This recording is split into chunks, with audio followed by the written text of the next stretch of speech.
Guys, it's Mr. Hubert here. I know I'm not the usual voice that you guys have been hearing during science, and I'm taking over the next few lessons of interactions and ecosystems. Mr. Sharp is going to be working on some future lessons for you guys. So, you guys have already talked a lot about things like ecosystems and abiotic and biotic factors and habitats and biomes, right? You've talked a lot about that, and now today we're going to talk about something a little bit different. We're going to learn all about biological diversity. So by the end of these 4 or so lessons that I'll be going over, you guys are going to know what is biological diversity, what factors contribute to a biologically diverse community, why is biological diversity important, and what impacts do humans have on biological diversity? And we have quite an impact on that. So, some important terms, and these may or may not be part of your assignments for the day. So, important terms you need to know: biotic, right? You guys know that one. Living things, right? It could be a cat, grass, insect, right? Abiotic, non-living things like a rock, right? A population. Now, this is an important one, okay? This one is on your assignment, so you're going to need to know this. A population is a group of the same species, okay? The same kind of animal living together. So a good example would be like a group of ducks living around a lake or a pond, right? It's the same kind of animal, all living in that same area. Then there's a community. Now, a community is all the different living species living together in an area, right? Emphasis on the living. So it's all the different biotic factors living together in an area. And then, of course, we have ecosystem, which you guys know already, but you are going to need for this assignment, okay? It is the area where biotic and abiotic factors meet and exist together, okay? Those are important to differentiate, to be able to tell apart. Now, in terms of scale, right, I put together this little drawing here so you guys can kind of visualize it. So ecosystem is the biggest, right? It has many biotic and abiotic factors interacting with each other, okay? It's the biggest. Within the ecosystem, there is the community. So the community is just the living factors within a specific area, right? So it's all the living factors within an ecosystem. It excludes things like rocks and water and air, okay? Then within a community, you have populations, right? The number of a specific species living in an area. So for example, how many wolves, so just wolves, are in an ecosystem? How many ducks are in that lake? And then of course you have the individual.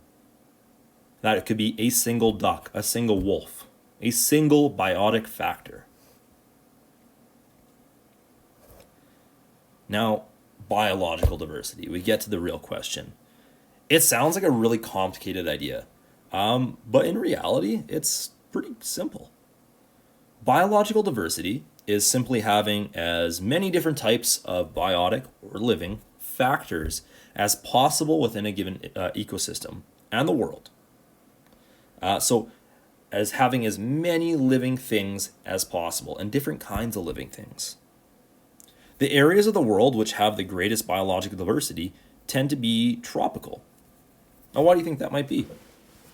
I know that I, for instance, would love to live in a tropical environment because it's warm and you got lots of tropical fruits and food, and there seems to be a lot of things for me there that I could help use to make my life more livable, more awesome. Do you think that's probably the same for other animals as well?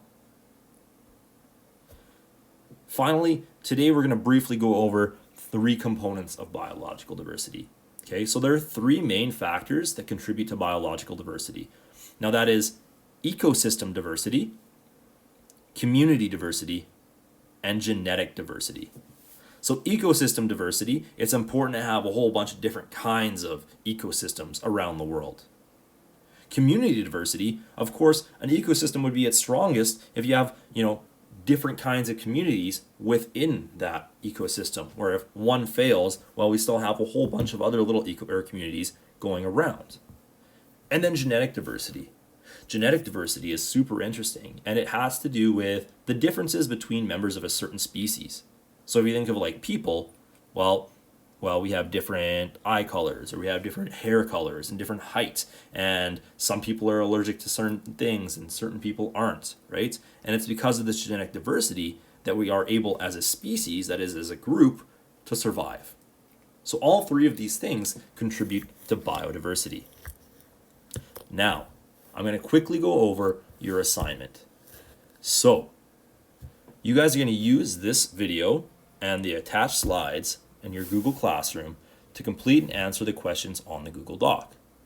So, you are tasked with finding a definition for population, community, and ecosystem, and then you need to give an example, whether it be in words or a picture, of population, community, and ecosystem. Then, you guys need to arrange the terms community, ecosystem, and population from biggest to smallest. Finally, there are three main components that contribute to biological diversity that are found on the last slide. You need to list them. You need to tell me what are the three factors that contribute to biological diversity. Okay, guys, I think that's enough. You guys know where to find us during our office hours, and if you guys really have a problem, please feel free to email us. Thanks. Have a good day.